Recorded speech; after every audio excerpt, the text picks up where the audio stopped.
Calpurnia. Here, my lord. Stand you directly in Antonius' way when he doth run his course. Antonius! Caesar.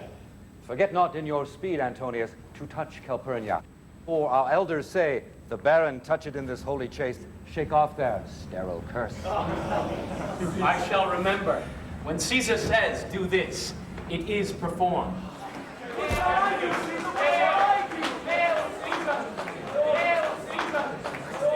Set on and leave no ceremony out.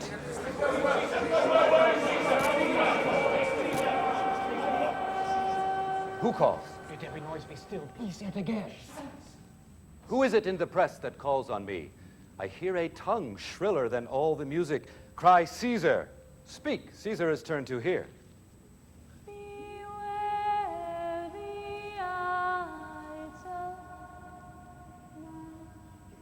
What voice is that?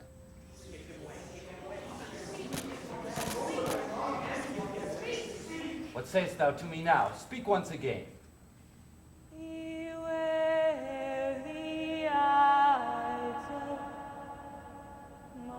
Ha, she is a dreamer. Let us leave her. Pass.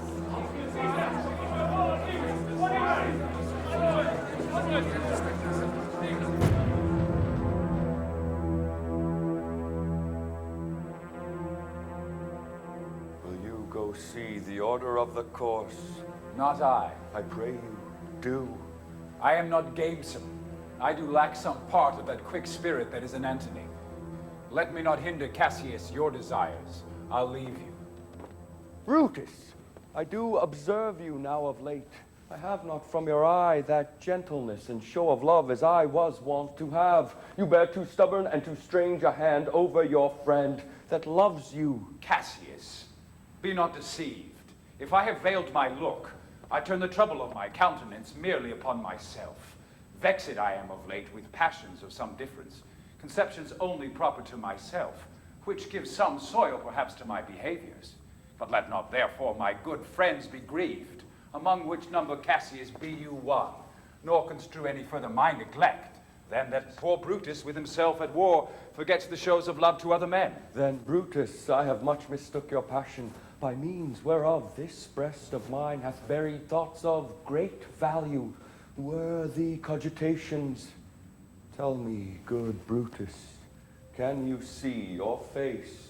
No, Cassius, for the eye sees not itself, but by reflection, by some other things. 'Tis just, and it is very much lamented, Brutus, that you have no such mirrors as will turn your hidden worthiness into your eye, that you might see your shadow. I have heard, were many of the best respect in Rome, except immortal Caesar, speaking of Brutus and groaning underneath this age's yoke, have wished that noble Brutus had his eyes. Into what dangers would you lead me, Cassius, that you would have me seek into myself for that which is not in me? Therefore, good Brutus, be prepared to hear. And since you know you cannot see yourself so well as by reflection, I, your glass, will modestly discover to yourself that of yourself which you yet know not of. And be not jealous on me, gentle Brutus. I do fear the people choose Caesar for their king. Aye, do you fear it? Then must I think you would not have it so? I would not, Cassius. Yet I love him well. But wherefore do you hold me here so long? What is it that you would impart to me? If it be aught toward the general good, set honor in one eye and death in the other, and I will look on both indifferently. For let the gods so speed me, as I love the name of honor more than I fear death. I know that virtue to be in you, Brutus, as well as I do know thy outward favor. Well, honor is the subject of my story. I cannot tell what you and other men think of this life, but for my single self I had as lief not be as live to be in awe of such a thing as I myself. I was born free as Caesar, so are you. We both have fed as well, and we can both endure the winter's cold as well as he. For once, upon a raw and gusty day, the troubled Tiber chafing with her shores, Caesar said to me, "Darest thou, Cassius, now leap in with me into this angry flood and swim to yonder point?" Upon the word, accoutred as I was, I plunged in and bade him follow. So indeed he did. The torrent roared, and we did buffet it with lusty sinews, throwing it aside and stemming it with hearts of controversy. But ere we could arrive the point proposed, Caesar cried, "Help me, Cassius, or I sink. I, as Aeneas, our great ancestor, did from the flames of Troy upon his shoulder the old Anchises bear, so from the waves of Tiber did I the Tirid Caesar. And this man is now become a god, and Cassius is a wretched creature and must bend his body if Caesar carelessly, but not on him. He had a fever when he was in Spain, and when the fit was on him, I did mark how he did shake. 'Tis true, this god did shake. I did hear him groan, aye, and that tongue of his that bade the Romans mark him and write his speeches in their books. Alas, it cried, "Give me some drink, Titinius," as a sick girl. Ye gods, it doth amaze me, a man of such a feeble temper should so get the start of the majestic world, and bear the palm alone. I do believe these applauses are for some new honors heaped upon Caesar. Why, man, he doth bestride the narrow world like a colossus, and we petty men walk under his huge legs and peep about to find ourselves dishonorable graves. Men at some time are masters of their fates. The fault, dear Brutus, is not in our stars, but in ourselves, that we are underlings. Brutus and Caesar. What should be in that Caesar? Why should that name be sounded more than yours? Write them together. Yours is as fair a name. Weigh them. It is as heavy. Conjure with them. Brutus will start a spirit as soon as Caesar. Now in the names of all the gods at once, upon what meat doth this our Caesar feed, that he is grown so great? Age, thou art shamed. Rome, thou hast lost the breed of noble bloods. When went there by an age since the great flood, but it was famed with more than with one man? When could they say, till now, that talked of Rome, that her wide walks encompass but one man? Now is it Rome indeed, and room enough when there is in it but one only man? You and I have heard our fathers say, there was a Brutus once that would have brooked the eternal devil to keep his state in Rome as easily as a king. That you do love me, I am nothing jealous. What you would work me to, I have some aim. How I have thought of this and of these times, I shall recount hereafter. For this present, I would not, so with love I might entreat you be any further moved. What you have said, I will consider. What you have to say, I will, with present find, and find in time both meet to hear and answer such high things. Till then, my noble friend, chew upon this, that Brutus had rather be a villager than to repute himself a son of Rome under these hard conditions as this time is like to lay upon us. I am glad that my weak words have struck but thus much show of fire from Brutus. The games are done, and Caesar is returning.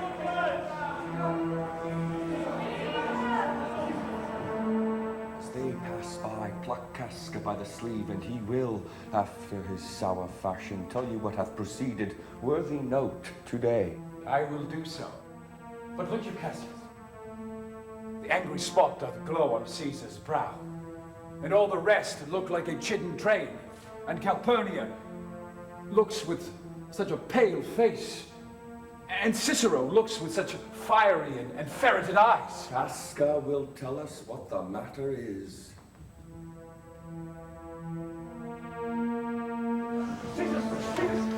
Antonius!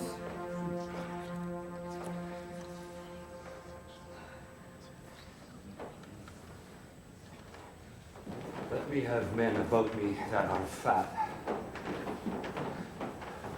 Sleek-headed men and such as sleep o' nights.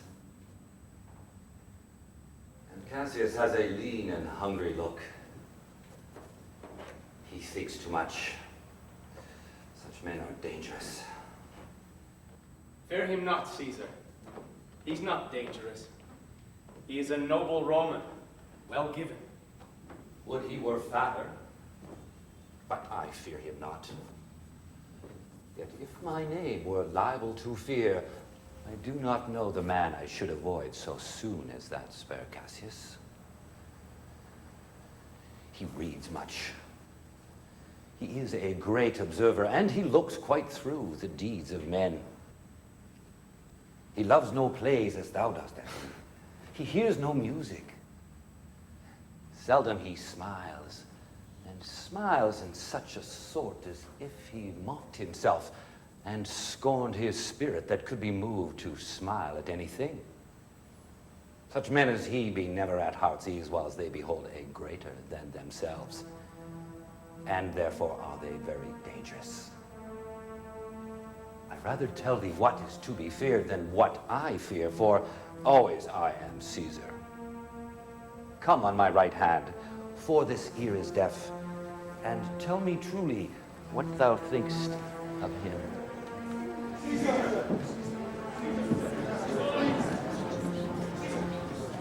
Caesar! Caesar!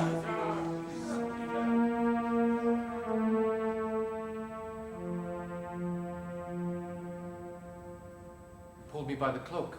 Would you speak with me? Aye, Casca. Tell us what hath chanced today that Caesar looks so sad. Why, you were with him, were you not?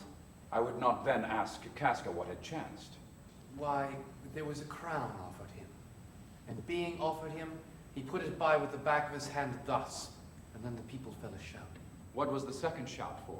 Why, for that too. They shouted thrice. What was the last cry for? Why, for that too. Was the crown offered him thrice? I, Mary, wast. And he put it by thrice, every time gentler than other. And at every putting by, mine honest neighbor shouted. Who offered him the crown? Why, Antony. Tell us the manner of it, gentle Casca. I can as well be hanged as tell the manner of it. It was mere foolery. I did not mark it. I saw Mark Antony offer him a crown. Yet 'twas not a crown neither. It was one of these coronets. And as I told you, he put it by once. But for all that, to my thinking, he would fain have had it. Then he offered it to him again, and then he put it by again. But to my thinking, he was very loath to lay his fingers off it. Then he offered it to him a third time. He put it a third time by. And as he refused it, the rabblement hooted and clapped their chapped hands and threw up their sweaty nightcaps and uttered such a deal of stinking breath because Caesar refused the crown that it had almost choked Caesar. For he swooned and fell down at it. And for mine own part, I durst not laugh, for fear of opening my lips and receiving the bad air. Soft, I pray you. What? Did Caesar swoon? He fell down in the marketplace and foamed at mouth and was speechless. 'Tis very like. He hath the falling sickness. No, Caesar hath it not, but you and I and honest Casca, we have the falling sickness. I know not what you mean by that, but I am sure Caesar fell down. Did Cicero say anything? I spoke Greek. To what effect? Man, I tell you that, I'll never look you in the face again. Those that understood him smiled at one another, and shook their heads. But for mine own part, it was Greek to me. Will you sup with me tonight, Casca? No, I am promised forth. Will you dine with me tomorrow? I, if I be alive, and your mind hold, and your dinner worth the eating. Good. I will expect you. Do so. Farewell, both. What a blunt fellow is this grown to be. He was quick mettle when he went to school. So is he now in execution of any bold or noble enterprise. This rudeness is a sauce to his good wit, which gives men stomach to digest his words with better appetite. So it is. Tomorrow, if you please to speak with me, I will come home to you. Or, if you will, come home to me, and I will wait for you. I will do so. Till then, think of the world.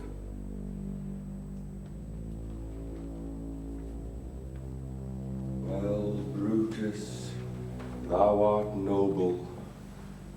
Yet I see thy honourable metal may be wrought from that it is disposed. Therefore it is meet that noble minds keep ever with their likes. For who so firm that cannot be seduced? Caesar doth bear me hard, but he loves Brutus. If I were Brutus now and he Cassius, he should not humour me. I will this night in several hands in at his windows throw, as if they came from several citizens' writings, all tending to the great opinion Rome holds of his name, wherein obscurely Caesar's ambition shall be glanced at, and after this let Caesar seat him sure, for we will shake him, or worse days endure.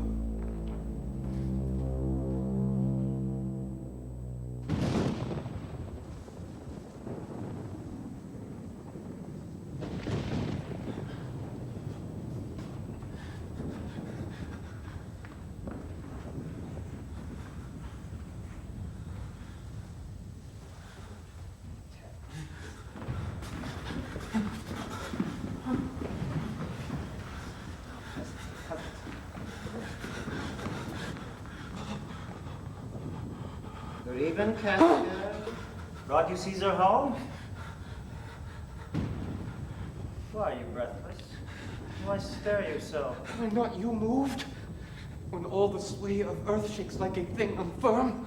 Oh, Cicero, I have seen tempests when the scolding winds have bribed the knotty oaks, and I have seen the ambitious ocean swell and rage and foam to be exalted with the threatening clouds. But never till tonight, never till now, did I go through a tempest-dropping fire.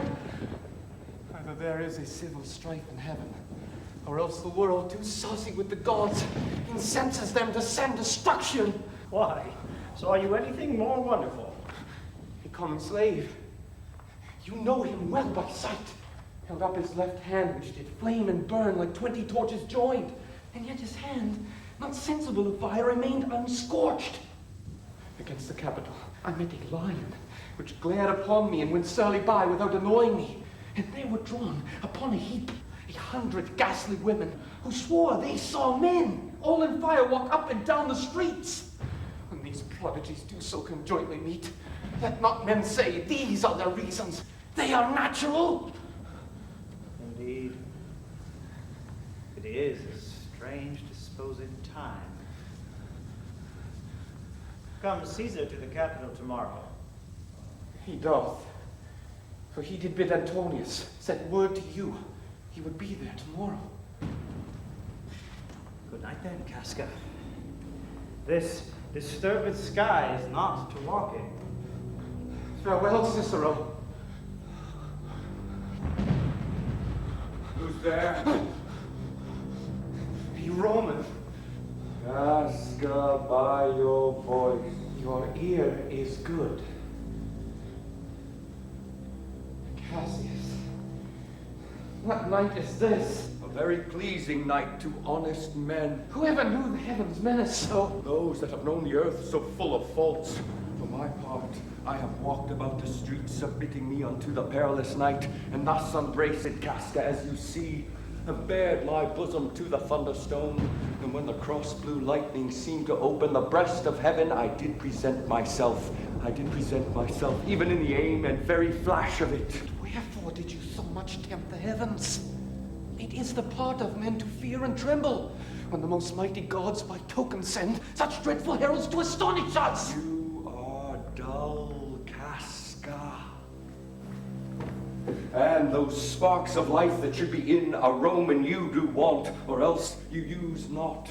You look pale and gaze and put on fear and cast yourself in wonder to see the strange impatience of the heavens. But if you would consider the true cause, why all these fires? Why all these gliding ghosts? Why birds and beasts? Why all these things change from their ordinance, their natures and performate faculties to monstrous quality? Why, you shall find that heaven hath infused them with these spirits to make them instruments of fear and warning unto some monstrous state.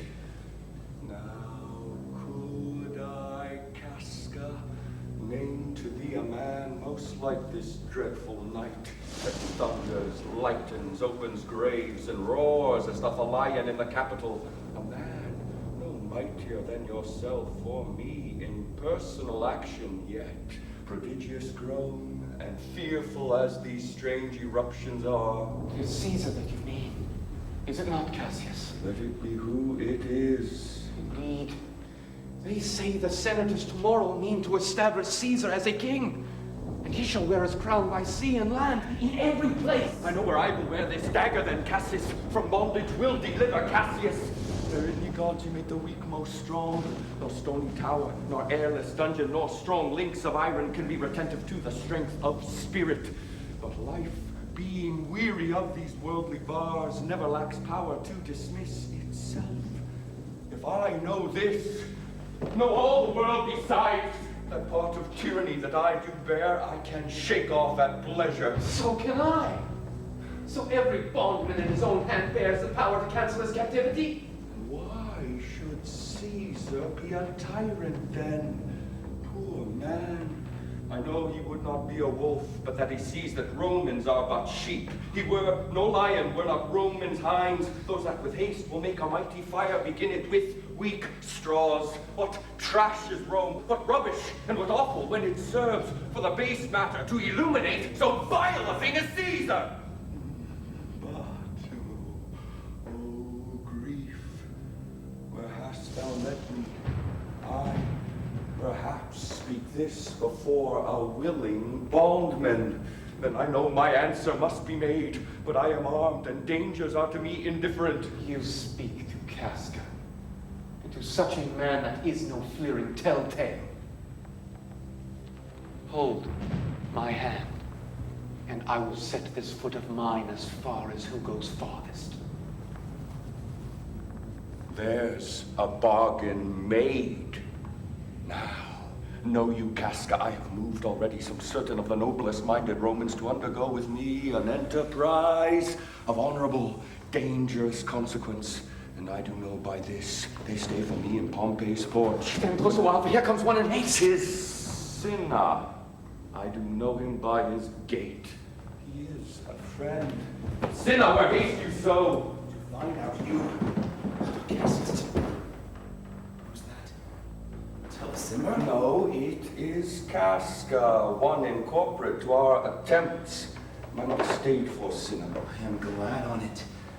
What a fearful night is this. There's 2 or 3 of us have seen strange sights. Am I not stayed for? Tell me. Yes, you are. Cassius, if you could but win the noble Brutus to Be you content. Good Cinna. Take this paper and look you lay it in the praetor's chair where Brutus may but find it, and throw this in at his window. Set this up with wax upon old Brutus' statue. All this done, repair to Pompey's porch where you shall find us. Is Decius Brutus and Trebonius there? All but Metellus and he's gone to seek you at your house. Well, I will hie and so bestow these papers as you bade me. That done, repair to Pompey's theatre. Come, Casca, you and I will yet ere day see Brutus at his house. 3 parts of him is ours already, and the man entire upon the next encounter. yields him ours.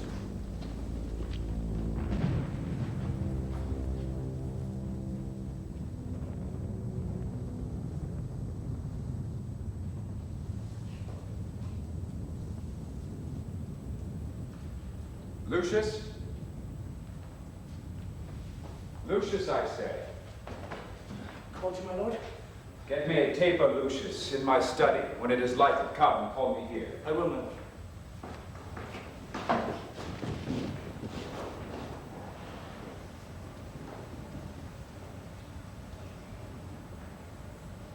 It must be by his death. And for my part, I know no personal cause to spurn at him but for the general. He would be crowned. How that might change his nature, there's the question. It is the bright day that brings forth the adder, and that craves wary walking. Crown him that, and then I grant we put a sting in him that at his will he may do danger with. The abuse of greatness is when it disjoins remorse from power. And to speak truth of Caesar, I have not known when his affection swayed more than his reason.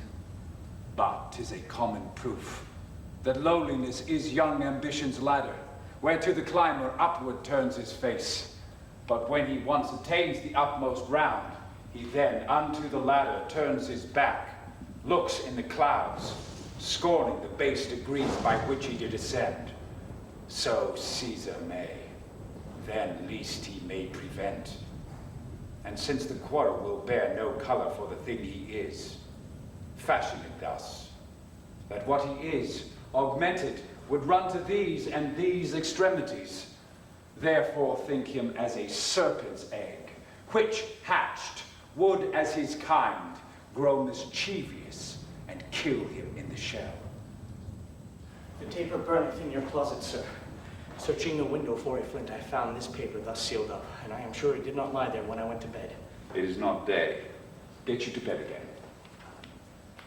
Boy, is not tomorrow the Ides of March? I know not, sir. Look in the calendar and bring me word. I will, sir. Brutus, thou sleepst. Awake and see thyself. Shall Rome, etc. speak, strike, redress? Brutus, thou sleepst, awake.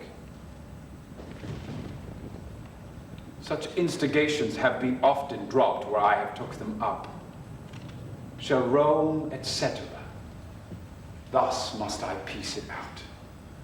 Shall Rome stand under one man's awe? What Rome?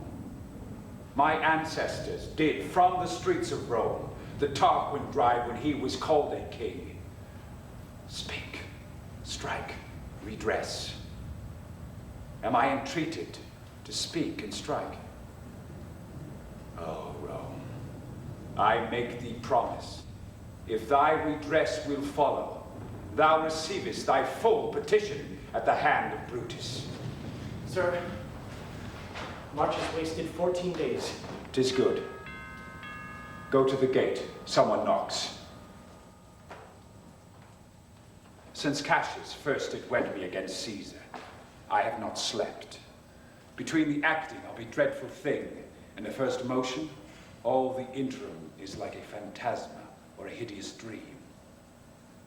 The genius and the mortal instruments are then in council, and the state of man, like to a little kingdom, suffers then the nature of an insurrection.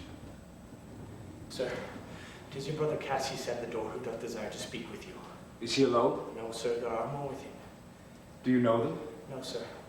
Their hats are plucked about their ears, and have their faces buried in their coats, that by no means I may discover them by any mark of favor. Let them enter. They are the faction. O conspiracy, shamest thou to show thy dangerous brow by night, when evils are most free? O then by day, where wilt thou find a cavern dark enough to mask thy monstrous visage? Seek none conspiracy. Hide it in smiles and affability. For if thou path thy native semblance on, not Erebus itself were dim enough to hide thee from prevention. I think we are too old upon your rest. Good morrow, Brutus.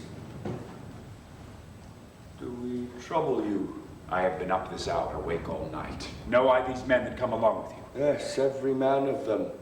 And no man here but honors you, and every one doth wish you had but that opinion of yourself, which every noble Roman bears of you. This is Trebonius. He is welcome hither. This Decius Brutus. He is welcome too. This Casca, this Cinna, and this Metellus Cimber. They are all welcome. What watchful cares to interpose themselves betwixt your eyes and night? Shall I entreat a word?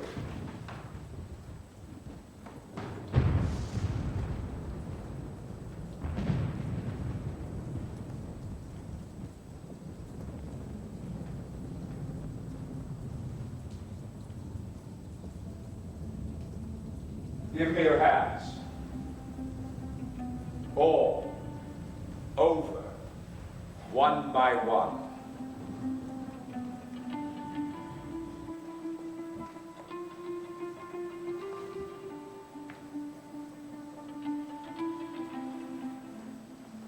And let us swear our resolution. No, not an oath, if not the face of men, the sufferance of our souls, the time's abuse.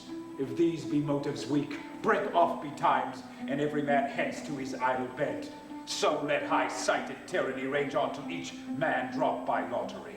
But if these, as I am sure they do, bear fire enough to kindle cowards, and distill with valor the melting spirits of women, then, countrymen, what need we any spur but our own cause to prick us to redress? What other bond than secret Romans that have spoke the word and will not palter? What other oath than honesty to honesty engaged, that this shall be, or we will fall for it? Swear, priests, and cowards, and men cautelous, old feeble carrions, and such suffering souls that welcome wrongs. Unto bad causes swear, such creatures as men doubt, but do not stain the even virtue of our enterprise, nor the insuppressive metal of our spirits, to think that o'er our cause, or our performance did need an oath, when every drop of blood that every Roman bears, and nobly bears, is guilty of a several bastardy, if he do break the smallest particle of any promise that hath passed from him. But what of Cicero? Shall we sound him? I think he will stand very strong with us. Let us not leave him out. No, by no means. Let us have him, for his silver chair will purchase us a good opinion, and by men's voices to commend our deeds. It shall be said, his judgment ruled our hands. Our youths and wildness shall know it appear, but oh, be buried in his gravity. Oh, name him not.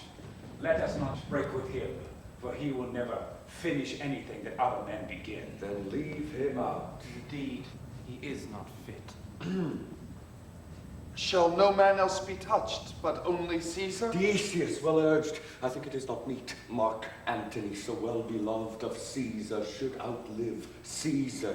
We shall find of him a shrewd contriver, and you know his means, if he improve them, may well stretch so far as to annoy us all, which to prevent, let Antony and Caesar fall together. Our course will see too bloody, Caius Cassius. To cut off the head and then hack the limbs, like wrath and death and envy afterwards. For Antony is but a limb of Caesar. Let us all be sacrifices, but not butchers, Caius. We all stand up against the spirit of Caesar, and in the spirit of blood there is no men. Oh, that we then could come by Caesar's spirit and not dismember Caesar. But alas, Caesar must bleed for it. And gentle friends, let's kill him boldly, but not wrathfully. Let's carve him as a dish fit for the gods, not hew him as a carcass fit for hounds. And let our hearts, as subtle masters do, stir up their servants to an act of rage, and after seem to chide them. This shall make our purpose necessary, but not envious, which, so appearing to the common eyes, we shall be called purgers, not murderers. And for Mark Antony, think not of him, for he can do no more than Caesar's arm when Caesar's head is off. Yet I fear him, for in the engrafted love he bears to Caesar. Alas, good Cassius, think not of him if he do love Caesar. All that he can do is to himself. Take thought and die for Caesar, and that were much he should, for he is given to sports, to wildness, and to much company. There is no fear in him. Let him not die, for he will live and laugh at this hereafter. Peace. Count the clock. The clock hath stricken 3. 'Tis time to part. But it is doubtful yet whether Caesar will come forth today or no, for he is superstitious grown of late. It may be these apparent prodigies, the unaccustomed terror of this night, and the persuasion of his augurers may hold them from the capital today. Never fear that. If he be so resolved, I can o'ersway him, for he loves to hear that unicorns may be betrayed with trees, and bears with glasses, elephants with holes, lions with toils, and men with flatterers.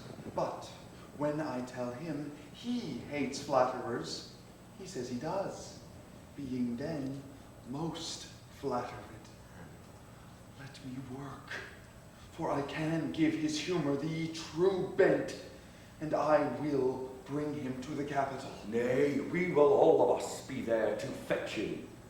By the 8th hour, be that the uttermost. Be that the uttermost, and fail not then. Caius Ligurius doth bear Caesar hard, who rated him for speaking well of Pompey. I wonder none of you have thought of him. Good Metellus, go along by him.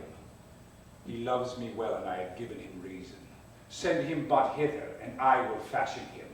Morning comes upon us, we'll leave you, Brutus. And friends, disperse yourselves, but all remember what you have said, and show yourselves true Romans.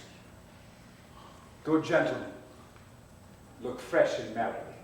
Let not our looks put on our purposes, but bear it as our Roman actors do, with untired spirits and formal constancy.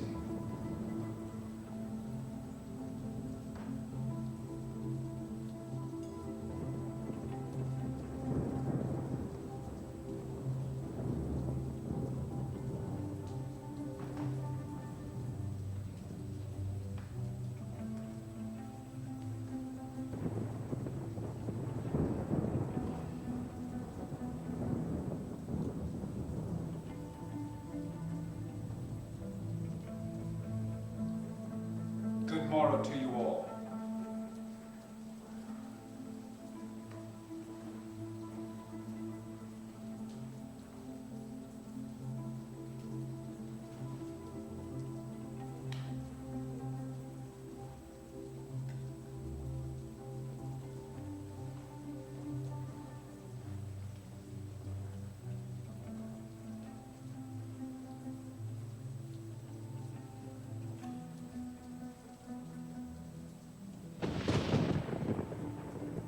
Lucius?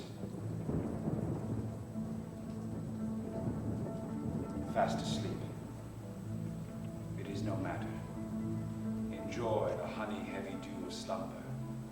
Thou hast no figures, nor no fantasies, which busy care draws in the brains of men.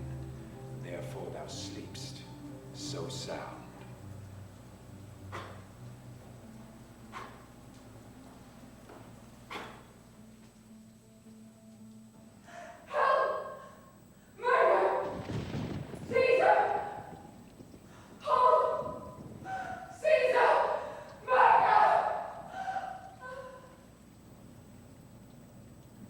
Nor heaven nor earth have been at peace tonight.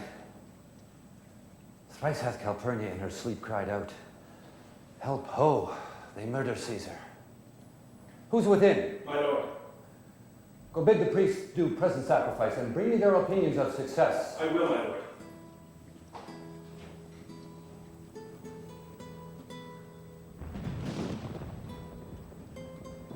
What mean you? Caesar, think you to walk forth? You shall not stir out of your house today. Caesar shall forth. The things that threatened me ne'er look but on my back. When they shall see the face of Caesar, they are vanished. Caesar, I never stood on ceremonies, yet now they fright me. There is one within, besides the things that we have heard and seen, recounts most horrid sights seen by the watch. A lioness hath whelped in the streets, and graves have yawned and yielded up their dead. Fierce, fiery warriors fought upon the clouds, in ranks and squadrons and right form of war, which drizzled blood upon the capital. The noise of battle hurtled in the air, horses did neigh, and dying men did groan, and ghosts did shriek and squeal about the streets. O Caesar, these things are beyond all use, and I do fear them. What can be avoided, whose end is purposed by the mighty gods? Yet Caesar shall go forth, for these predictions are to the world in general as to Caesar. When beggars die, there are no comets seen. The heavens themselves blaze forth the death of princes. Cowards die many times before their deaths. The valiant never taste of death but once.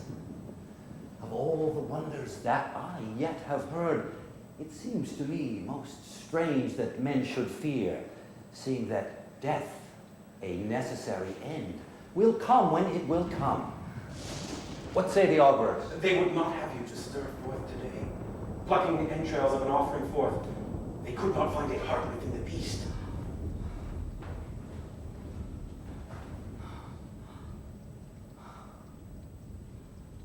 The gods do this in shame of cowardice. Caesar should be a beast without a heart if he should stay at home today for fear. No, Caesar shall not. Danger knows full well that Caesar is more dangerous than he. Our two lions littered in one day, and I the elder and more terrible. Caesar shall go forth. Alas, my lord, your wisdom is consumed in confidence. Do not go forth today. Call it my fear that keeps you in the house and not your own. We'll send Mark Antony to the Senate House, and he shall say you are not well today. Let me, upon my knee, prevail in this.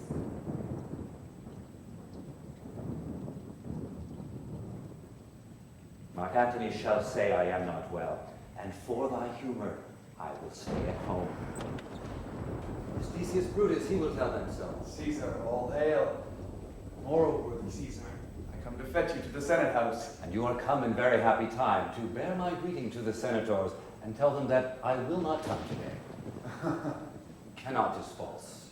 That I dare not, falser. I will not come today. Tell them so, Decius. Say he is sick. Shall Caesar send a lie? Have I in conquest stretched mine arm so far to be afraid to tell great beards the truth? Decius, go tell them, Caesar will not come. Most mighty Caesar, let me know some cause, lest I be laughed at when I tell them so. The cause is in my will. I will not come. That is enough to satisfy the Senate. But for your private satisfaction, because I love you, I will let you know. Calpurnia here, my wife, keeps me at home. She dreamt tonight she saw my statua, which like a fountain with 100 spouts did run pure blood. And many lusty Romans came smiling and did bathe their hands in it. And these does she apply for warnings and portents and evils imminent, and on her knee hath begged that I will stay at home today. This dream is all misinterpreted. It was a vision, fair and fortunate. Your statue, spouting blood in many pipes, in which so many smiling Romans bathed, signifies that from you great Rome shall suck reviving blood, and that great men shall press for tinctures, stains, relics, and cognizance. This by Calpurnia's dream is signified. And this way have you well expounded it. I have. When you have heard what I can say, and know it now, The Senate have concluded to give this day a crown to mighty Caesar. If you shall send them word you will not come, their minds may change. Besides, it were a mock apt to be rendered for someone to say, break up the Senate till another time when Caesar's wife shall meet with better dreams. If Caesar hide himself, shall they not whisper, lo, Caesar is afraid? Pardon, Caesar, for my dear, dear love, to our proceeding bids me tell you this, and reason to my love is liable. Caesar, How foolish do your fears seem now, Calpurnia. I am ashamed I did yield to them. Give me my robe, for I will go.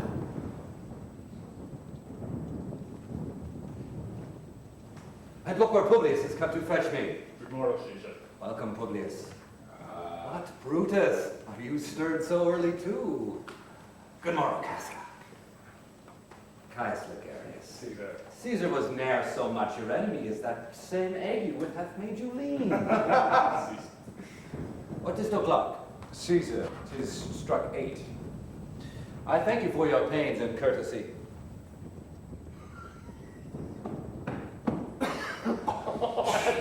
See, Antony, that revels long o' nights is notwithstanding up. Good morrow, Antony.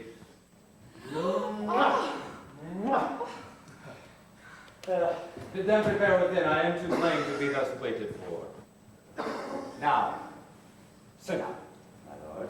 Now, Metellus. What bonus, my lord? I have an hour's talk in store for you.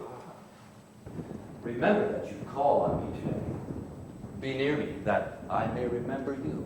Oh, Caesar, I will, and so near will I be, that your best friend shall wish I had been further. Good friends, go in and taste some wine with me, and we, like friends, will straightway go together.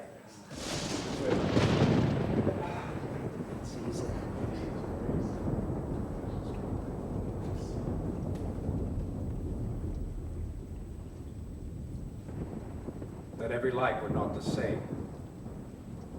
O Caesar, the heart of Brutus earns to think upon.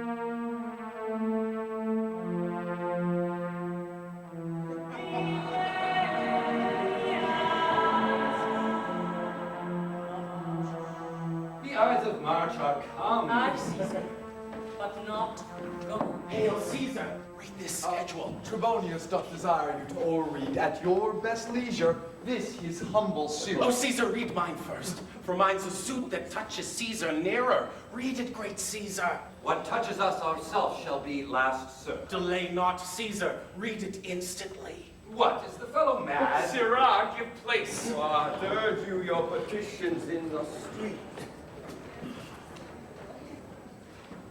Wish your enterprise today may thrive.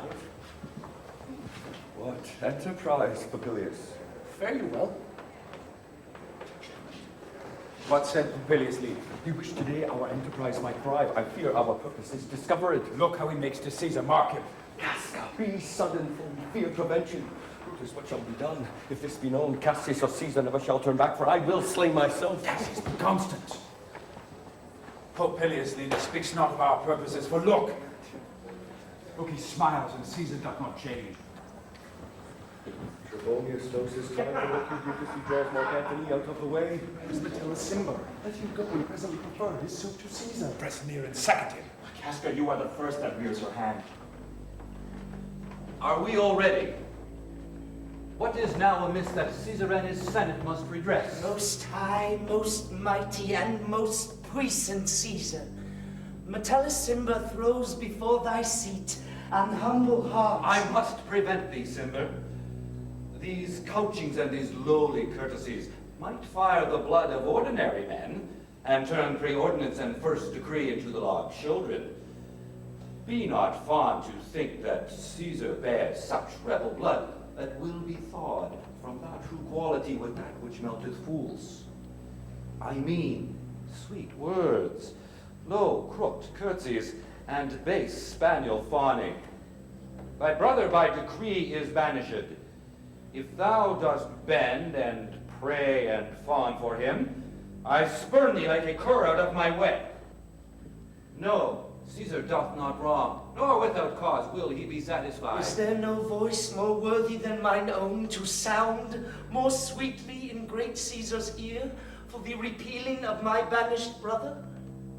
I kiss thy hand, but not in flattery, Caesar, desiring thee that Publius Cimber may receive an immediate freedom of repeal. What, Brutus? Pardon, Caesar, Caesar, pardon.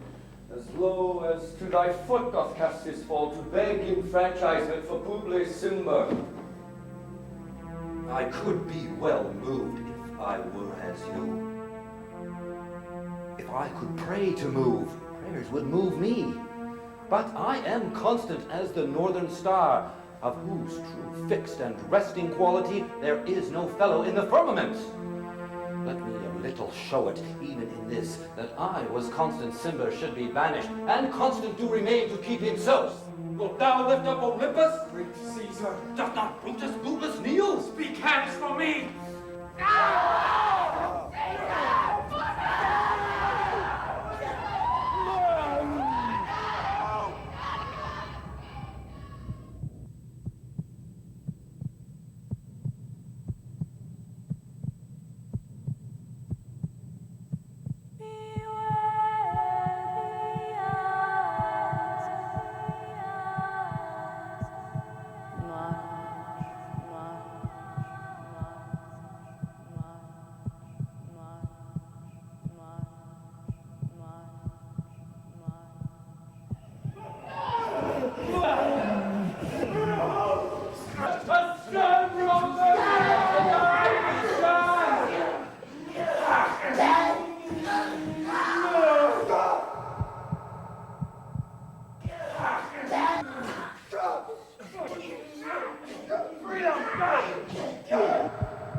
Proclaim, crying about the streets, under the common pulpits, and cry out, liberty, freedom, and enfranchisement. People, senators, be not affrighted. Fly not, stand still. Ambition's debt is paid. Go to the pulpit, Brutus. And Cassius too. Where's Publius? Here, quite confounded with this mutiny. Stand fast together, lest some friend of Caesar's... Talk notwithstanding. Publius, good cheer. There is no harm intended to your person, no, to no Roman else. So tell them, Publius. And leave us, Publius, lest that the people rushing on us should do your aid some mischief. Do so, and let no man abide this deed but we the doers. Where is Antony? Fly to his house amazed! Men, wives, and children stand, stare, and cry out as it were doomsday. Fates, we will know our pleasures. That we shall die, we know. 'Tis but the time, and drawing days out that men stand upon. Why, he that cuts off 20 years of life cuts off so many years of fearing death. Grant that, and then is death a benefit. So are we Caesar's friends that have abridged his time of fearing death. Stoop, Romans, stoop, and let us bathe our hands in Caesar's blood, up to the elbows, and besmear our swords. Then walk we forth, even to the marketplace, waving our red weapons o'er our heads. Let's all cry peace, freedom, and liberty! Liberty! Beg and wash. How many ages hence shall this so lofty scene be acted o'er in state unborn and accent yet unknown? What shall be forth? Aye, every man away, Brutus shall lead. And we will grace his heels with the most boldest and best hearts of bronze. Soft. Who comes here? A friend of Antony's? Thus, Brutus did my master bid me kneel. Thus did Mark Antony bid me fall down, and being prostrate, thus he bade me say, Brutus is noble, wise, valiant, and honest. Caesar was mighty, bold, royal, and loving. Say, I love Brutus and I honor him. Say, I feared Caesar, honored him, and loved him. If Brutus will vouchsafe that Antony may safely come to him, and be resolved how Caesar hath deserved to lie in death, Mark Antony shall not love Caesar dead so well as Brutus living, but will follow the fortunes and affairs of mighty Brutus, thorough the hazards of this untrod state, with all true faith. So says my master Antony. Thy master is a wise and valiant Roman. I never thought him worse. Tell him, so please he come unto this place, he shall be satisfied, and depart untouched. I'll fetch him presently. I know that we shall have him well to friend. I wish we may, but yet have I a mind that fears him much, and my misgivings still fall shrewdly to the purpose. Here comes Mark Antony. Welcome, Mark Antony. Almighty Caesar, dost thou lie so low? Are all thy conquests, glories, triumphs, spoils shrunk to this little measure? Fare thee well. I know not, gentlemen, what you intend. Who else must be let blood? Who else is rank? If I myself, there is no hour so fit as Caesar's death's hour, nor no instrument of half that worth as those your swords, made rich with the most noble blood of all this world. I do beseech you, if you bear me hard, now, whilst your purpled hands do reek and smoke, fulfill your pleasure. Live 1,000 years, I shall not find myself so apt to die. No place shall please me so, no mean of death as here, by Caesar, and by you cut off, the choice and master spirits of this age. Oh, beg not your death of us. Though we must appear bloody and cruel, as by our hands, and this the present act you see we do. Yet see you but our hands, and this the bleeding business they have done. Our hearts you see not, they are pity full, and pity to the general wrong of Rome, as fire drives out fire.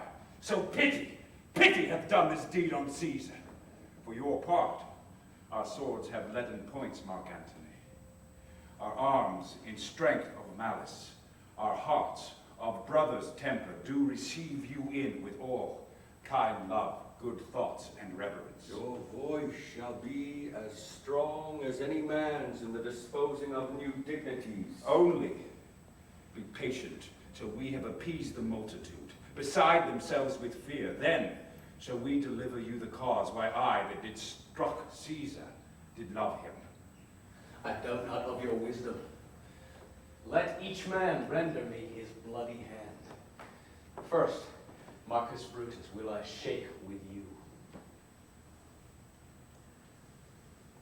Next, Caius Cassius, do I take your hand.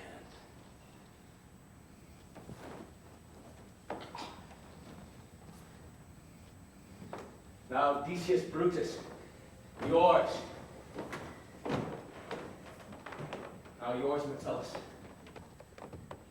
Yours, Cinna, and my valiant Casca, yours. The last, not least in love, yours, good Trebonius, gentlemen all. What shall I say? My credit now stands on such slippery ground that one of two bad ways he must conceit me, either a coward or a flatterer. But I did love thee, Caesar, oh, 'tis true. If then thy spirit look upon us now, shall it not grieve thee dearer than thy death to see thy Antony making his peace, shaking the bloody fingers of thy foes? Most noble, in the presence of thy corse. Had I as many eyes as thou hast wounds, weeping as fast as they stream forth thy blood, it would become me better than to close in terms of friendship with thine enemies. Pardon me, Julius. Here wast thou bade, brave heart. Here didst thou fall, and here thy hunters stand, signed in thy spoil, and crimsoned in thy lethe. O world, thou wast the forest to this heart, and this indeed, O world, the heart of thee.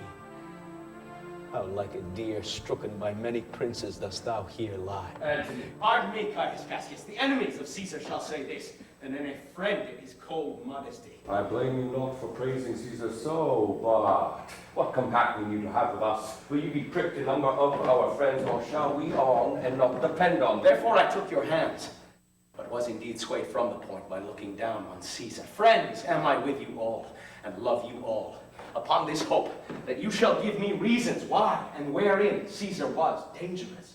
Or else were this a savage spectacle. Our reasons are so full of good regard, that were you, Antony, the son of Caesar, you shall be satisfied. That's all I seek. And am moreover suitor that I may produce his body to the marketplace, and in the pulpit, as becomes a friend, speak in the order of his funeral.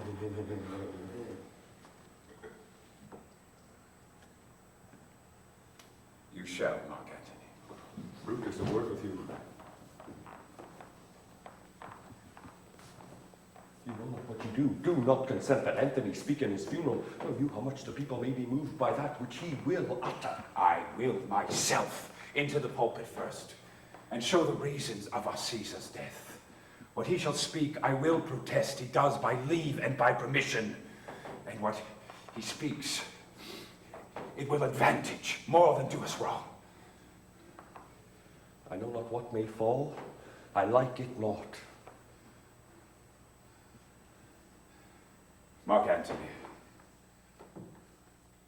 you shall not, in your funeral speech, blame us, but speak all good you can devise of Caesar, and say you do it by our permission, or else you will have no hand at all about his funeral.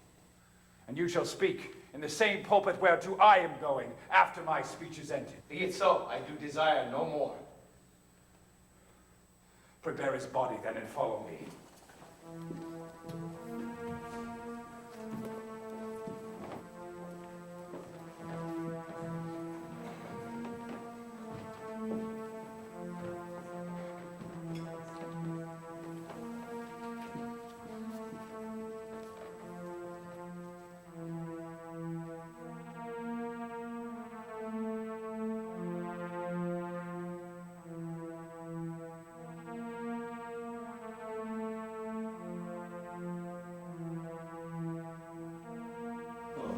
Pardon me, thou bleeding piece of earth, that I am meek, gentle with these butchers.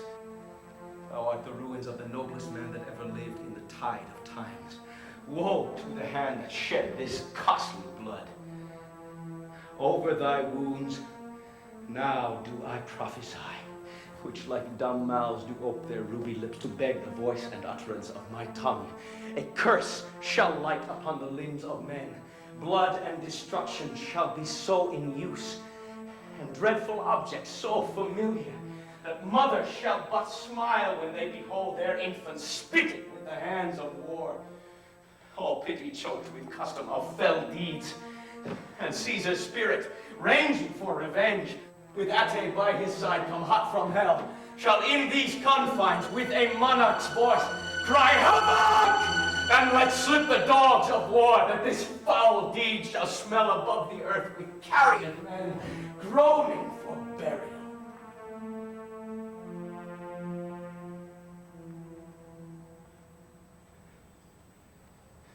You serve Octavius Caesar, do you not? I do, Mark Antony. Caesar did right for him to come to Rome. He did receive his letters and is coming, and bid me say to you by word of mouth, Oh, Caesar! Thy heart is big. Get thee apart and weep. Weep. Is thy master coming? He lies tonight within 7 leagues of Rome. Here is a morning Rome, a dangerous Rome, no Rome of safety for Octavius yet. Hie hence and tell him so. It's fatal. Thou shalt not back till I have borne this course into the marketplace. There shall I try in my oration how the people take this bloody act, according to the which thou shalt discourse to young Octavius of the state of things. Lend me your hand. Let us be satisfied. We will be satisfied. Let us be satisfied. We will. Then follow me and give me audience, friends. Be patient till the last. Romans, countrymen, and lovers, hear me for my cause. and be silent, that you may hear. Believe me for mine honor, and have respect for mine honor, that you may believe. Censor me in your wisdom, and awake your senses, that you may the better judge. If there be any in this assembly, any dear friend of Caesar's, to him I say that Brutus' love to Caesar was no less than his. If then that friend demand why Brutus rose against Caesar, this is my answer. Not that I loved Caesar less, but that I loved Rome more. Had you rather Caesar were living and die all slaves, than that Caesar were dead to live all free men? That Caesar loved me, I weep for him. As he was valiant, I honor him. But as he was ambitious, I slew him. There is tears for his love, joy for his honor, and death for his ambition. Who is here so base that would be a bondman? Speak, for him have I offended. Who is here so rude that would not be a Roman? Speak, for him have I offended. Who is here so vile that would not love his country? Speak, for him have I offended. I pause for a reply. Then none have I offended. I have done no more to Caesar than you shall do to Brutus. The question of his death is enrolled in the Capitol. His glories not extenuated wherein he was worthy, nor his offenses enforced for which he suffered death. Here comes his body, mourned by Mark Antony, who, though he had no hand in his death, shall receive the benefit of his dying, a place in the commonwealth, of which of you shall not. With this I depart, as I slew my best friend for the good of Rome. I have the same dagger for myself, when it shall please my country to need my death. I do entreat you, stay here with Antony, and do grace to Caesar's corpse, and grace his speech, tending to his glories, which Mark Antony, by our permission, is allowed to make. I do entreat you, not a man alone, but myself, shall depart until Antony have spoke. I hear Antony's face. For Brutus' sake, I am beholding to you. You gentle Romans, friends, Romans, countrymen, lend me your ears. I come to bury Caesar, not to praise him. The evil that men do lives after them. The good is oft interred with their bones. So let it be with Caesar. The noble Brutus hath told you Caesar was ambitious. If it were so, it was a grievous fault, and grievously hath Caesar answered it. Here, under leave of Brutus and the rest, for Brutus is an honorable man. So are they all honorable men. Come I to speak in Caesar's funeral. He was my friend, faithful and just to me. But Brutus says he was ambitious, and Brutus is an honorable man. He hath brought many captives home to Rome, whose ransoms did the general coffers fill. Did this in Caesar seem ambitious? When that the poor hath cried, Caesar hath wept. Ambition should be made of sterner stuff. Yet Brutus says he was ambitious, and Brutus is an honorable man. You all did see that on the Lupercal I thrice presented him a kingly crown, which he did thrice refuse. Was this ambition?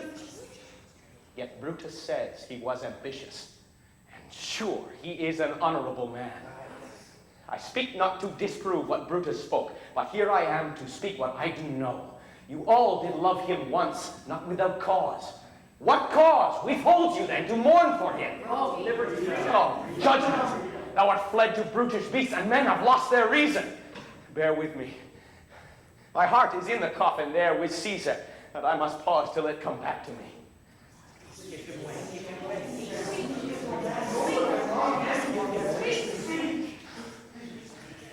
But yesterday, the word of Caesar might have stood against the world.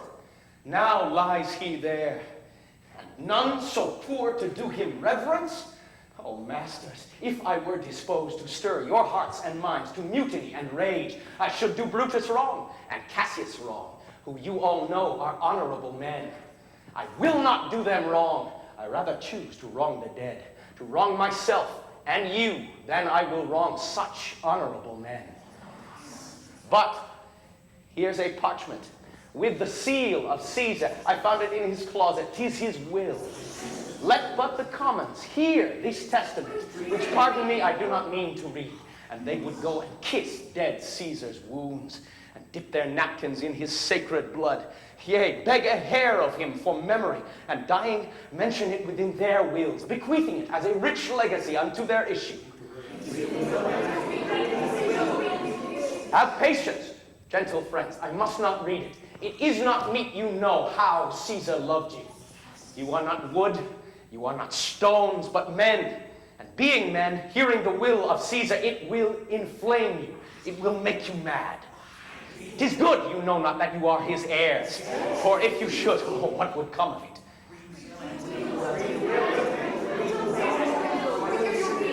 Will you be patient? Will you stay a while? I have o'ershot myself to tell you of it. I fear I wrong the honorable men whose daggers have stabbed Caesar. I do fear it.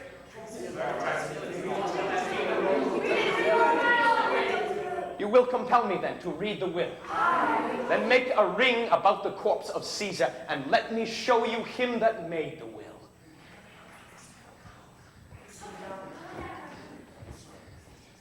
Nay, press not so upon his course. Stand far off. If you have tears, prepare to shed them now.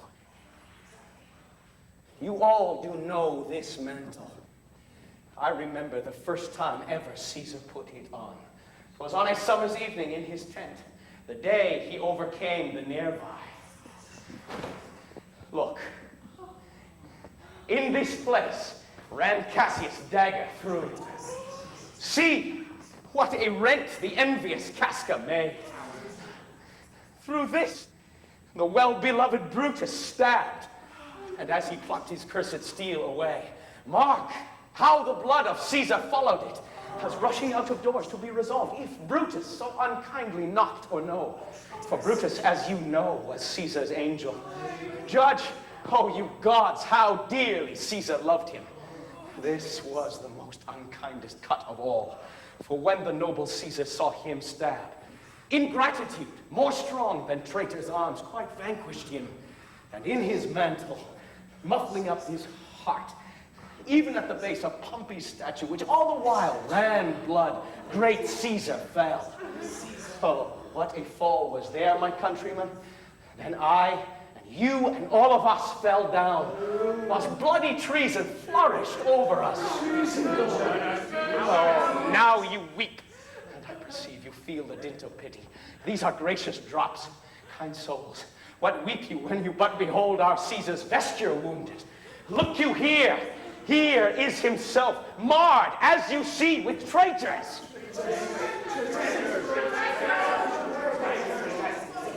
Yet hear me, countrymen, yet hear me speak. Good friends, sweet friends, let me not stir you up to such a sudden flood of mutiny. They that have done this deed are honorable. What private griefs they have, alas, I know not. That made them do it. They are wise and honorable, and will, no doubt, with reasons answer you. I come not, friends, to steal away your hearts. I am no orator, as Brutus is, but as you know me all, a plain, blunt man that loved my friend, and that they know full well that gave me public leave to speak of him. I tell you that which you yourselves do know, show you sweet Caesar's wounds, poor, dumb mouths, and bid them speak for me. But were I Brutus, and Brutus Antony, there were an Antony would ruffle up your spirits and put a tongue in every wound of Caesar that should move the stones of Rome to rise and mutiny.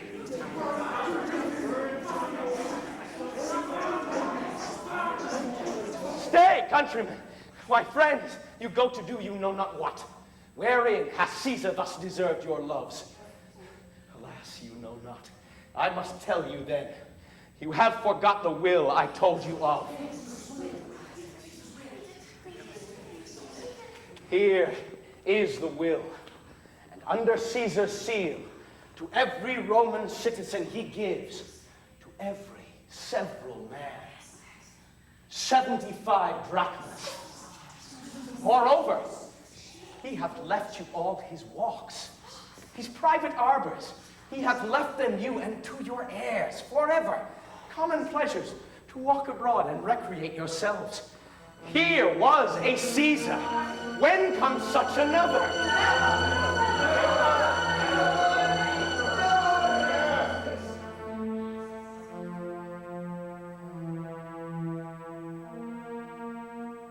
Now let it work. Mischief, thou art afoot. Take thou what course thou wilt. Sir, Octavius is already come to Rome. Where is he? He and Lepidus are at Caesar's house. Thither will I straight to visit him. I heard him say, Brutus and Cassius are rid like madmen through the gates of Rome. Bring me to Octavius.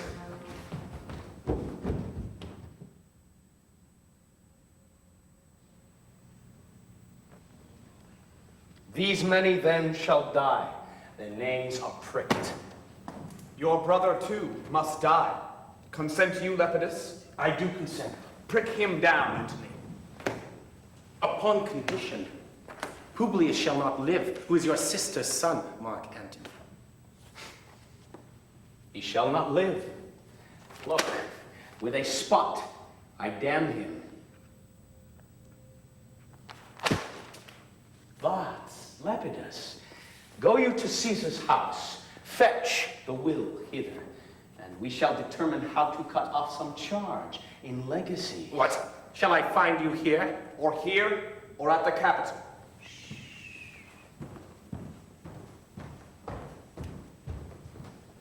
This is a slight, unmeritable man, meet to be sent on errands. Is it fit, the threefold world divided, he should stand, one of the three, to share it? So you thought him, and took his voice, who should be pricked to die in our black sentence and proscription. Octavius, I have seen more days than you, and though we lay these honors on this man to ease ourselves of divers slanderous loads, he shall but bear them as the ass bears gold, to groan and sweat under the business, either led or driven as we point the way. And having brought our treasure where we will, then take we down his load and turn him off, like to the empty ass, to shake his ears and groan in common. You may do your will, but he's a tried and valiant soldier. So is my horse, Octavius, and for that I do appoint him store of provender. It is a creature that I teach to fight, to wind, to stop, to run directly on. His corporal motion governed by my spirit, and in some taste is Lepidus but so. He must be taught and trained and bid go forth. A barren-spirited fellow. Do not talk of him but as a property. And now, Octavius, listen, great things. Brutus and Cassius are levying powers. We must straight make head. Therefore, let our alliance be combined, our best friends made, our means stretched. And let us presently go sit in council, how covert matters may be best disclosed, and open perils surest answered. Let us do so. For we are at the stake, and bait about with many enemies. And some that smile have in their hearts, I fear, millions of mischiefs.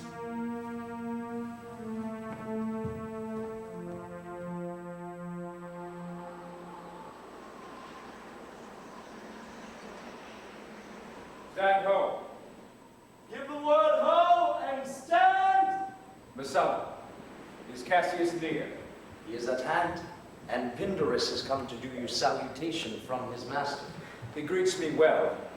Your master Pindarus, in his own change or by ill officers, hath given me some worthy cause to wish things done, undone. But if he be at hand, I shall be satisfied. I do not doubt but that my noble master will appear such as he is, full of regard and honor. Aye. He is not doubted.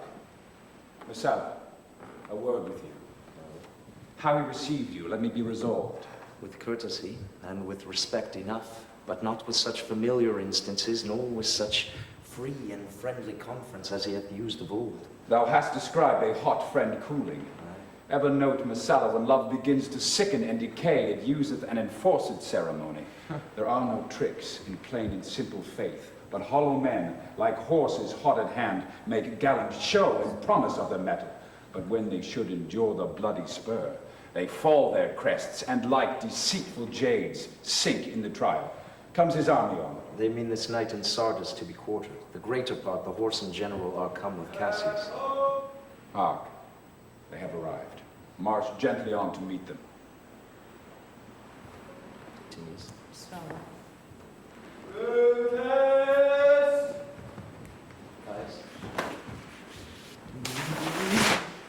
Most noble brother, you have done me wrong. Judge me, you gods.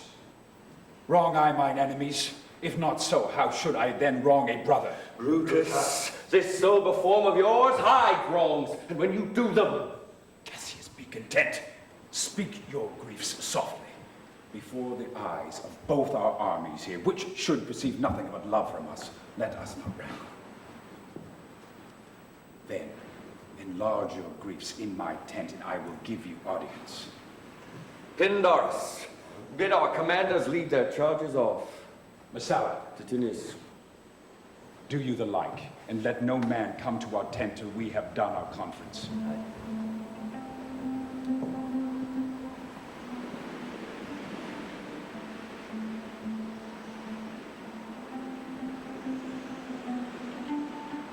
that you have wronged me doth appear in this. You have condemned and noted Lucius Pella for taking bribes here of the Sardians, wherein my letters praying on his side because I knew the man, but slighted off. You wronged yourself to write in such a case. In such a time as this, it is not meet that every nice offence should bear his comment. Let me tell you, Cassius, you yourself are much condemned to have an itching palm, to sell and mark your offices for gold to undeservers. I, an itching palm. You know that you are Brutus that speaks this, or by the gods, this speech, where else you laugh. The name of Cassius honors this corruption, and chastisement doth therefore hide his head. Chastisement? Remember March. The Ides of March remember. Did not great Julius bleed for justice' sake?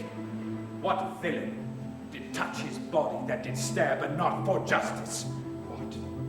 Shall one of us that struck the foremost man of all this world, but for supporting robbers, shall we now contaminate our fingers with base bribes, and sell the mighty honors of our large space for so much trash as may be grasped thus? I had rather be a dog, and bay the moon than such a Roman. Brutus, bait not me, I'll not endure it. You forget yourself to hedge me in. I am a soldier, I older in practice, abler than yourself to make conditions. Go to, you are not. I am. I say you are not. Urge me no more, have mind upon your health. Tempt me no further. Away, slight man. Is it possible? Hear me, for I will speak. Must I give way and room to your rash choler? Must I be frightened when a madman stares? Oh, ye God, must I endure all this? All this? Aye, more, fret till your proud heart break. Go show your slaves how choleric you are, and make your bondmen tremble. Must I budge? Must I observe you? Must I stand and crouch under your testy humor? By the gods, you shall digest the venom of your spleen, though it do split you. For from this day forth, I will use you for my mirth, yea, for my laughter when you are waspish. Is it come to this? You say you are a better soldier. Let it appear so. You wrong me every way. You wrong me, Brutus. I said an elder soldier, not a better. Did I say better? If you did, I care not. When Caesar lived, he durst not thus have moved me. Peace, peace, you durst not have tempted him. I durst not. No. What durst not tempt him? For your life you durst not. Do not presume too much upon my love. I may do that. I shall be sorry for. You have done that you should be sorry for. There is no terror, Cassius, in your threats, for they pass by me as the idle wind, which I respect not. I did send to you for gold to pay my legions, which you denied me. For I can raise no money by vile means. By heaven, I had rather coin my heart and drop my blood for drachmas than to wring from the hard hands of peasants their vile trash by any indirection. I did send to you for gold to pay my legions, which you denied me. I denied you not. You did. I did not. He was but a fool that brought my answer back. Brutus hath thrived my heart. A friend should bear his friend's infirmities, but Brutus makes mine greater than they are. I do not till you practice them on me. You love me not. I do not like your faults. A friendly eye could never see such faults. A flatterer's would not, though they do appear as huge as high Olympus. Come, Antony and young Octavius, come, revenge yourselves alone on Cassius, for Cassius is aweary of the world, hated by one he loves, braved by his brother, checked like a bondman, all his faults observed, set in a notebook, learned and conned by rote to cast into his teeth. I could weep my spirit from mine eyes. There is my dagger, and here my naked breast, within a heart dearer than Pluto's mine, richer than gold. If that thou beest a Roman, take it forth. I, that denied thee gold, will give my heart. Strike, as thou didst at Caesar, for I know, when thou didst hate him worst, he loved him better than ever thou lovest Cassius. Sheathe your dagger. Be angry when you will. It shall have scope. Do what you will. Dishonor shall be humor. Oh, Cassius, you are yoked with a lamb that carries anger as the flint bears fire, who, much enforced, shows a hasty spark and straight again is cold. Hath Cassius lived to be but mirth and laughter to his Brutus when grief and blood ill-tempered vexeth him? I was ill-tempered when I spoke that to you. Do you confess so much? Give me your hand. And my heart, too. Oh, Brutus, have not you love enough to bear with me when that rash humor which my mother gave me makes me forgetful? Yes, yes, and when you are over-earnest with your Brutus, he will think that your mother chides and leave you so. Titinius! My lord. Bid our commanders prepare to lodge their companies tonight. And come yourself, and bring Messala with you immediately to us. Lucius, a bowl of wine. I did not think you could have been so angry. Oh, Cassius.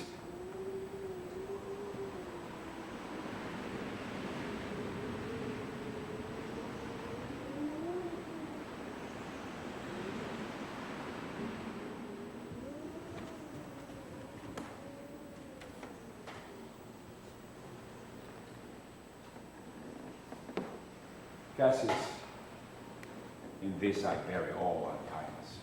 My heart is thirsty for that noble pledge. Fill, Lucius, till the wine or swell the cup. I cannot drink too much of Brutus' love. Enter. Titinius, good Messala.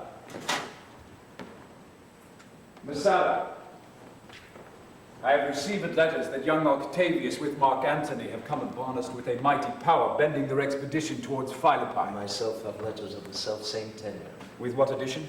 That by proscription and bills of outlawry, Antony, Octavius, and Lepidus have put to death 100 senators. Therein our letters do not well agree. Mine speak of 70 senators that died by their prescription, Cicero being one. Cicero one? Cicero is dead, and by that order of proscription. To our work alive. What think you of marching to Philippi presently? I do not think it good. Your reason? This it is. 'Tis better that the enemy seek us, so shall he waste his means, weary his soldiers, doing himself offense, whilst we, lying still, are full of rest, defense, and nimbleness. Good reasons must of force give place to better. The people twixt Philippi and this ground do stand but in a forced affection, for they grudge us contribution. The enemy, in marching along by them do make a fuller number up, come on refreshed, new added, and encouraged. From which advantage do we take from them, if at Philippi we do face them there, these people at our back? Hear me, good brother. Under your pardon, you must note beside that we have tried the utmost of our friends. Our legions are brimful, our cause is ripe. The enemy increaseth every day. We, at the height, are ready to decline. There is a tide in the affairs of men, which, taken at the flood, leads on to fortune. Omitted, all the voyage of their life is bound in shallows and in miseries. On such a full sea are we now afloat. We must take the current when it serves, or lose our venture. Then, with your will, go on, and we'll along ourselves and meet them at Philippi. The death of night hath crept upon the stock. There is no more to say. No more. Good night. Good night, Miss Allen. Good night, Titinius.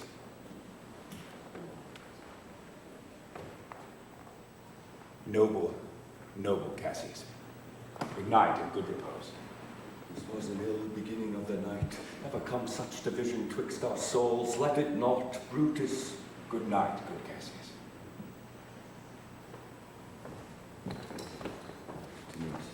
Good night, Lord Brutus. Good night, Miss Allen. Lucius? Fast asleep. It is no matter. How ill this taper burns. I think it is the weakness of mine eyes that shapes this monstrous apparition. It comes upon me. Art thou some god? Or some angel that makes my blood cold and my hair to stare? Speak to me, what art thou? Thy evil spirit.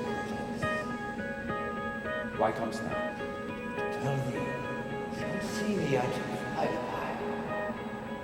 I shall see thee again. I shall see thee at Philippi then. Now I take heart, thou vanishest. Ill spirit, I would have more talk with thee.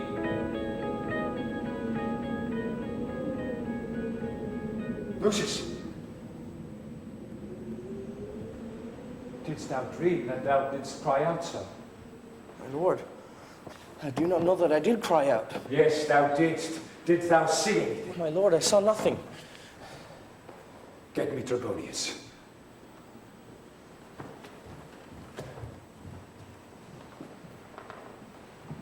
Cause, my lord. Commend me to my brother Cassius. Bid him set on our powers betimes before, and I will follow. Shall be done, my lord. Shall see thee at Halifax.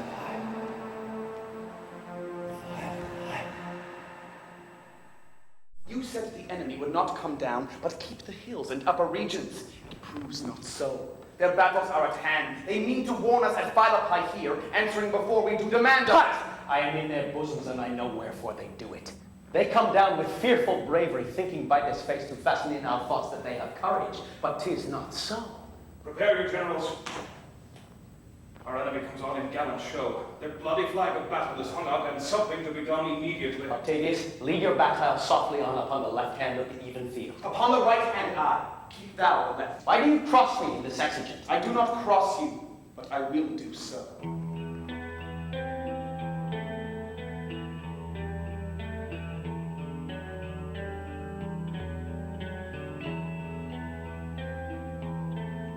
They stand and would have parley. Stand fast, Titinius. We must out and talk. Mark Antony, shall we give sign of battle? No, Caesar. We will answer on their charge.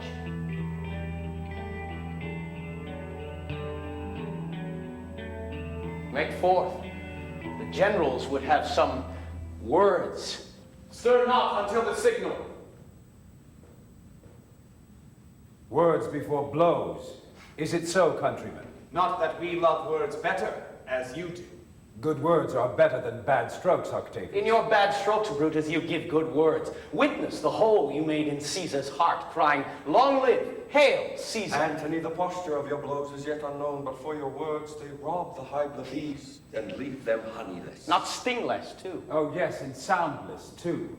For you have very wisely stolen their buzzing, Antony, and threat before you sting. Villains, you did not so when your vile daggers hacked one another in the sides of Caesar. You showed your teeth like apes, and fawned like hounds, and bowed like bondmen, kissing Caesar's feet, whilst damned Casca, like a cur behind, struck Caesar in the neck. Oh, you flatterers! Flatterers! Now, Brutus, thank yourself this tongue had not offended so today, if Cassius might have ruled. Come, come! The cause? If arguing makes us sweat, the proof of it will turn to redder drops. Look, I draw a sword against conspirators. When think you that the sword goes up again? Never! Till Caesar's 33 wounds be well avenged, or till another Caesar had added slaughter to the sword of traitors. Caesar, Thou canst not die by traitors' hands unless thou bringst them with thee. So I hope. I was not born to die on Brutus' sword. Oh, if thou wert the noblest of thy strain, young man, thou couldst not die more honorably. A peevish schoolboy, worthless of such honor, joined with a masker and a rebel. Old Cassius still! Come, Antony, away! Defiance, traitors, hurl we in your teeth! If you dare fight today, come to the field. If not, when you have stomachs! I now blow wind, swell, billow, and swim bark. The storm is up.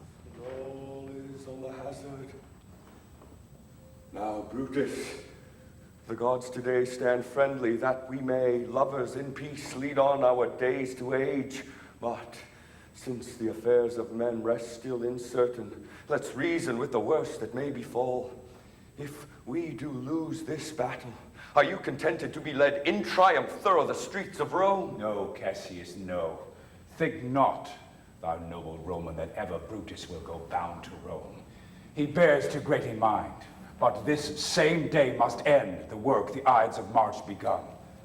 And whether we shall meet again, I know not. Therefore our everlasting farewell take. Forever and forever farewell, Cassius. If we shall meet again, why, we shall smile. If not, why, then this parting was well made. Forever and forever farewell, Brutus. If we do meet again, we'll smile indeed. If not, 'tis true, this parting was well made. Why, then lead on. Titinius.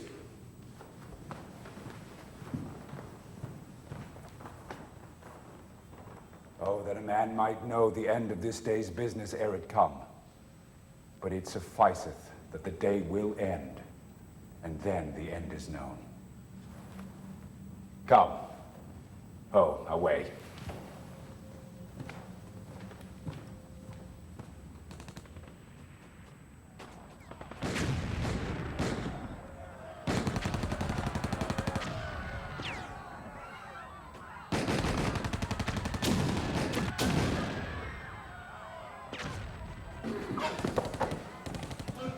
Look the villains fly!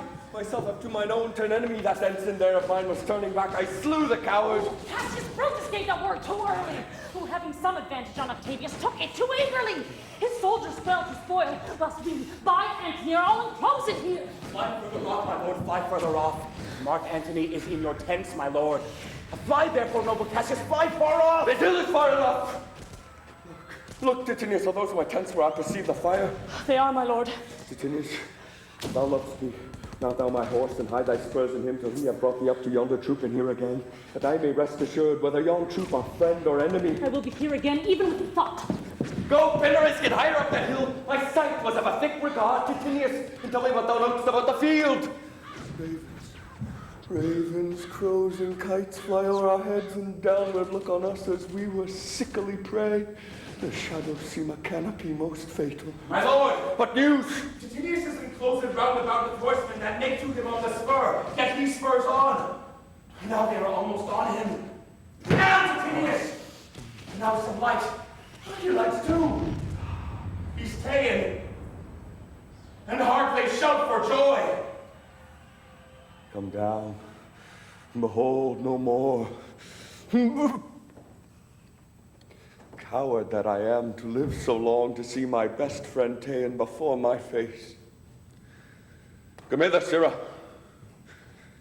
In Parthia did I take thee prisoner, and then I swore thee, saving of thy life, that whatsoever I did bid thee do, thou shouldst attempt it. Come now, keep thine oath. Now be a free man, and with this good blade that ran through Caesar's bowels, search this bosom. Stand not to answer here. Take thou the hilt. And when my face is covered, as 'tis now, guide thou the blade.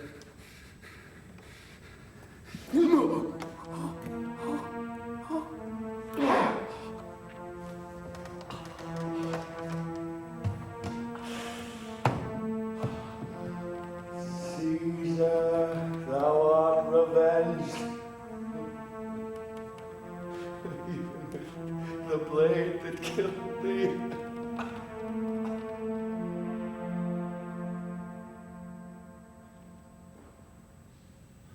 So I am free. not so have been durst I had done my will. Oh, Cassius, far from this country Pindarus shall run, where never Roman shall take note of him. It is but change, Titinius, for Octavius is overthrown by noble Brutus' power, as Cassius' legions are by Antony's. These tidings will well comfort Caius. Where did you leave? All disconsolate, but Pindarus is fallen on this hill. Is not that he that lies upon the ground? He lies not like the living. Oh, my heart! Is not that he? No, this was he, Messiah. Cassius is no more. Oh, setting sun, as in thy red rays thou dost sink tonight, so in his red blood Cassius' day is set. The sun of Rome is set.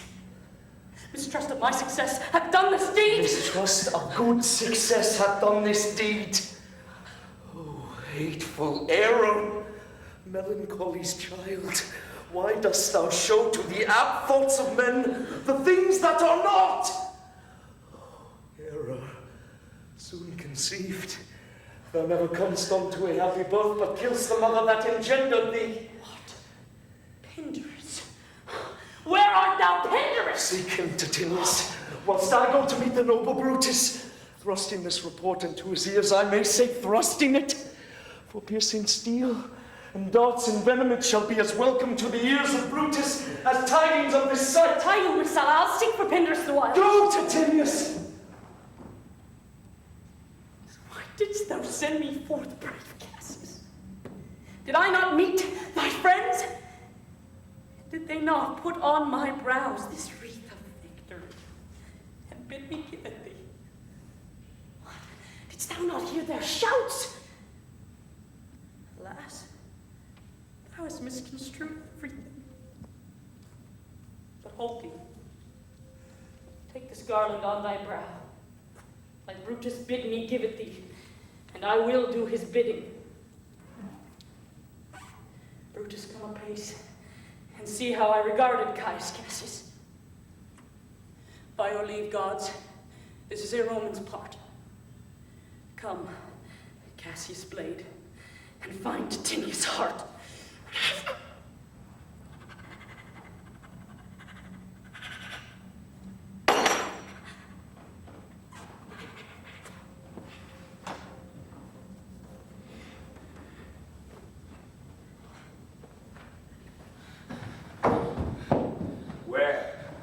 Where, Messiah, doth his body lie? Lo, yonder, and Titinius mourning it. Oh, Titinius, his face is upward. He is slain. Oh, Julius Caesar, thou art mighty yet. Thy spirit walks abroad and turns our swords in our own proper entrails. Oh, brave Titinius! Look, where he have not crowned at Cassius. Are there yet 2 Romans living such as these? The last of all the Romans fare thee well. It is impossible that Rome should ever breed thy fellow.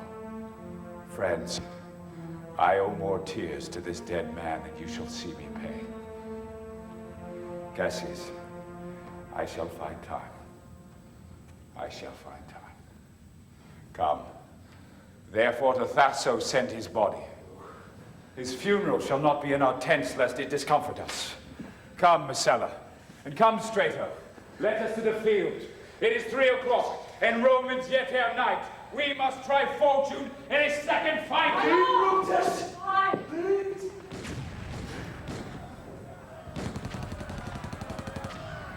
This way! This way, my lord! Come, all remains of friends.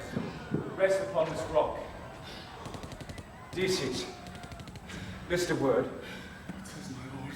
Why this, Decius? The ghost of Caesar hath appeared to me 2 several times by night. At Sardis once, and this last night here in Philippi fields.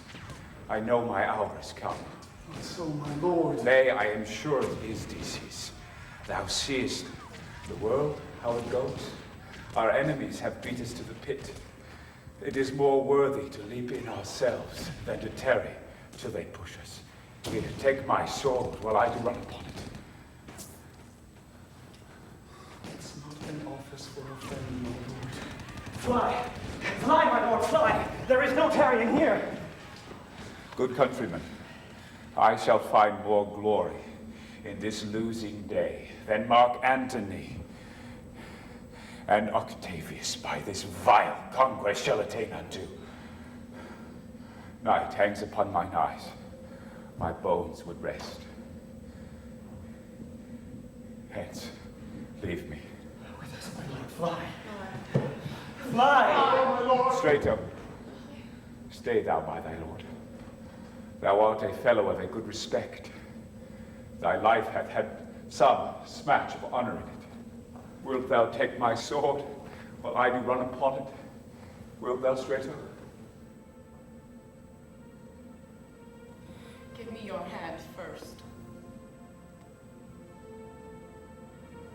Fare you well, my lord. Here, take my knife.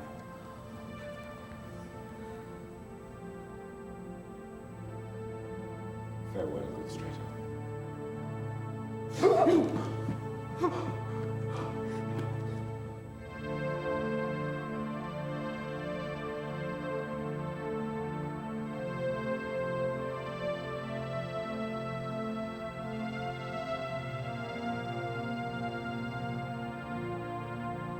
Caesar, now be still.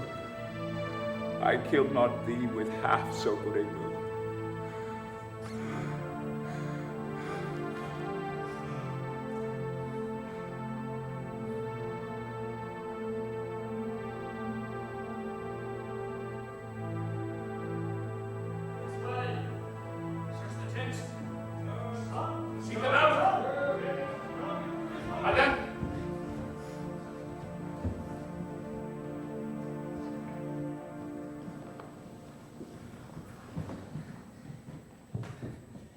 What man is that? My master's man, Strato! Where is thy master? Free from the bondage you are in. Messala the conquerors can but make a fire of him.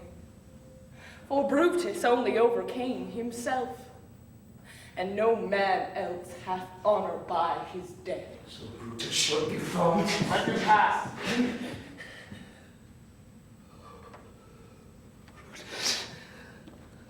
All that served Brutus, I will entertain them. Fellow, wilt thou bestow thy time with me? Aye, if Messala will prefer me to. Do so, good Messala. How died my master, Strato? I held the blade, and he did run on it. Octavius? Then take him to follow thee that did the latest service to my master. This was the noblest Roman of them all.